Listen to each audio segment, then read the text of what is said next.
राजस्थान में पिछले 5 साल से कानून व्यवस्था को लेकर अशोक गहलोत शासन पर सवाल उठते रहे। अब विधानसभा चुनाव में गहलोत का शासन चला गया और भाजपा की नई सरकार का गठन होना है। वहीं सरकार के गठन से पहले जयपुर में दिन दहाड़े घर में घुसकर सुखदेव सिंह गोगामेडी की हत्या ने कानून व्यवस्था की धज्जियां उड़ा दी। इतना ही नहीं, दोहरे हत्याकांड को अंजाम देने के बाद हमलावर एक स्कूटी सवार व्यक्ति को गोली मारते हैं और उसकी स्कूटी छीनकर फरार हो गए। राजधानी में हुए इस हत्याकांड ने पुलिस के खुफिया तंत्र और सुरक्षा इंतजाम की पोल खोल दी। आपको बता दें कि राजस्थान में पिछले कई सालों से बड़े गैंग सक्रिय हैं, जिसकी वजह से प्रदेश की शांति अशांति में बदल गई है और पुलिस प्रशासन पर भी सवालिया निशान खड़ा करती है।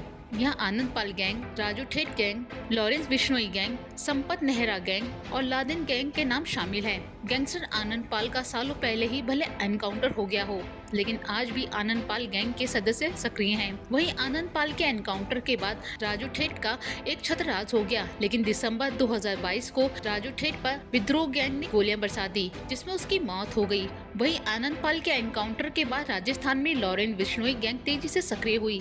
लॉरेंस बिश्नोई फिलहाल पुलिस की गिरफ्त में है, लेकिन उसके गैंग के सदस्य पूरी तरह एक्टिव हैं। इसके अलावा संपत नेहरा और लॉरेंस बिश्नोई के गैंग के साथ मिलकर कई बड़ी वारदातों को अंजाम दे चुकी है। इसके अलावा गैंगस्टर विक्रम गुर्जर, जो लादेन नाम से गैंग ऑपरेट करता है, वो फिलहाल पुलिस की गिरफ्त में है, लेकिन उसके गैंग के सदस्य प्रदेश में आए दिन बड़ी घटनाओं को अंजाम देते हैं। पिछले दिनों राजस्थान में हुए विधानसभा चुनाव के दौरान कानून व्यवस्था एक बड़ा चुनावी मुद्दा बना। प्रदेश में लगातार बढ़ रहे अपराधों को लेकर भाजपा सत्ता पक्ष कांग्रेस को घेरती रही। दिसंबर 2018 से लेकर 3 दिसंबर 2023 तक राजस्थान की सत्ता में रही कांग्रेस सरकार के दौरान कानून व्यवस्था कटघरे में खड़ी रही।